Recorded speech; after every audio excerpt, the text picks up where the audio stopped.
Hello guys, welcome to my YouTube channel. So guys, इस बार जिन लोगों ने भी लखनऊ यूनिवर्सिटी में एडमिशन लिया है, सो गाइस जैसा कि आप जानते होंगे कि न्यू एजुकेशन पॉलिसी के तहत अब हमारे graduation BA BSc BCom of सारे 4 ईयर के हो गए हैं। तो गाइस इस वीडियो में बात करूंगा बेसिकली बीए की, और जिन लोगों ने भी बीए में इंग्लिश सब्जेक्ट लिया है, वो चाहे मेजर के रूप में लिया हो चाहे माइनर के रूप में लिया हो। सो गाइस ये वीडियो मेजर माइनर दोनों के लिए बहुत इंपॉर्टेंट है। जिन लोगों ने भी इंग्लिश मेजर के रूप में लिया होगा उन्हें पेपर फर्स्ट और पेपर सेकंड दोनों पढ़ना पड़ेगा, और जिन लोगों ने भी इंग्लिश माइनर के रूप में लिया होगा उन्हें केवल पेपर सेकंड पढ़ना पड़ेगा। और हाँ गाइस, एक बात और, मैं सो गाइस जो भी लोग इंग्लिश से एमए करना चाहते हैं या और भी कुछ करना चाहते हैं, सो गाइस उन लोगों को शुरुआत से इसमें बहुत ज़्यादा मतलब कॉन्सेंट्रेट होकर पढ़ना पड़ेगा, तभी आप लोग अच्छे कर पाएंगे। सो गाइस चलिए मैं बिना टाइम वेस्ट किए बात करता हूँ आपके एक सिलेबस की। सो गाइस इसमें है जो आपका पेपर फर्स्ट है जिसका नाम है poetry Shakespeare to 18th century. So guys इसमें आपको 4 यूनिट पढ़ना पड़ेगा, और इसमें जो यूनिट फर्स्ट है वो आपका literary terms form of poetry, जिसमें अभी आपको पढ़ना पड़ेगा lyric, sonnet, elegy, ode, ballad, Augustan verse, satire, dramatic monologue और epic, scope and types. Guys ये सब हमारी पोइट्री की फॉर्म्स होती हैं, लिखने का एक मेथड होता है गाइस, जैसे कि हिंदी में होता है वैसे इंग्लिश में भी होता है। फिर आपको यूनिट सेकंड में फिर आपके पोएट्स स्टार्ट हो जाएंगे, जिसमें unit second most important unit है आपकी गाइस, जिसमें सबसे पहला जो है William Shakespeare true love. William Shakespeare को तो नाम आप जानते ही होंगे, और ये पोएम बहुत ही प्यारी पोएम और बहुत ही सुंदर पोएम है। विलियम शेक्सपियर और मोस्ट इंपॉर्टेंट पोएम है विलियम शेक्सपियर। फिर आपका सेकंड पोएट है माइकल ड्रेटन की सिंस देयर्स नो हेल्प। और फिर गाइस थर्ड है जॉन मिल्टन, जिसको हमने इंटर में पढ़ चुके हैं, ऑनेस्ट ब्लाइंडनेस।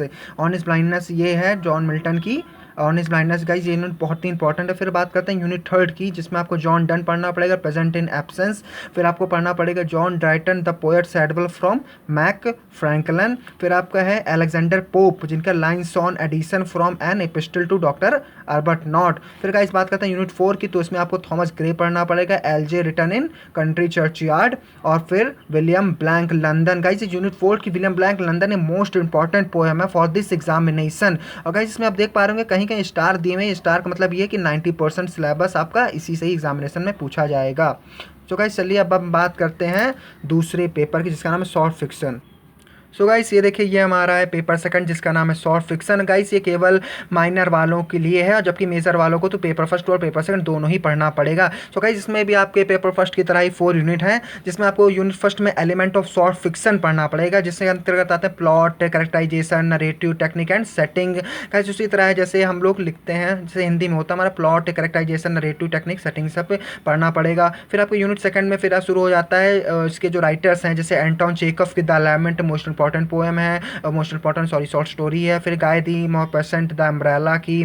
फिर विलियम मॉगम की द लेंचोन, कैथरीन मॉन्सफील्ड की द फ्लाई। गाइस ये भी यूनिट बहुत इंपॉर्टेंट है फॉर दिस एग्जामिनेशन। फिर आपका यूनिट थर्ड आता है, जिसमें विलियम फ्लंकर की द रोज फॉर इमली। फिर ओ हेनरी की the last leaf, Ernest Hemingway की the capital of the world. फिर गाइस यूनिट फोर्थ, जो कि हमारे इंडियन राइटर है, तो मोस्ट इंपॉर्टेंट है, ये वेरी मोस्ट इंपॉर्टेंट है गाइस। इसमें आपको मुल्क राज आनंद की द बाबर ट्रेड यूनियन पढ़ना पड़ेगा, जो कि काफ़ी अच्छी स्टोरी है। फिर आर के नारायण की the trail of the green blazer पढ़ना पड़ेगा। फिर अनीता देसाई की गेम्स एट 12th पढ़ना पड़ेगा। सो गाइस जैसा कि आप देख सकते हैं यूनिट बहुत इंपॉर्टेंट, और जैसा कि मैंने कहा था कि मैं आपको कुछ इंड में बहुत इंपॉर्टेंट बात बताएं, तो ये बात ये है कि गाइस अगर आप तो गाइस इसी चैनल पर ही आपको मैं ये सब पढ़ाऊँगा, ठीक है गाइस, आपको इसी चैनल पे आपको ये सब पढ़ाया भी जाएगा। सो प्लीज़ इस वीडियो को देखिए, शेयर कीजिए, अच्छा सा रिस्पांस दीजिए, ताकि हमें भी कुछ मोटिवेशन मिले आगे बढ़ने के लिए, आपको अच्छा सा पढ़ाने के लिए, और अच्छे से पढ़ते रहिए। बाकी बाय, जय हिंद, जय भारत। और अगर सर कोई भी दिक्कत हो तो हमें कमेंट करके प्लीज़ पूछ लीजिएगा, और कोई भी समस्या हो तो, ठीक है, जय हिंद।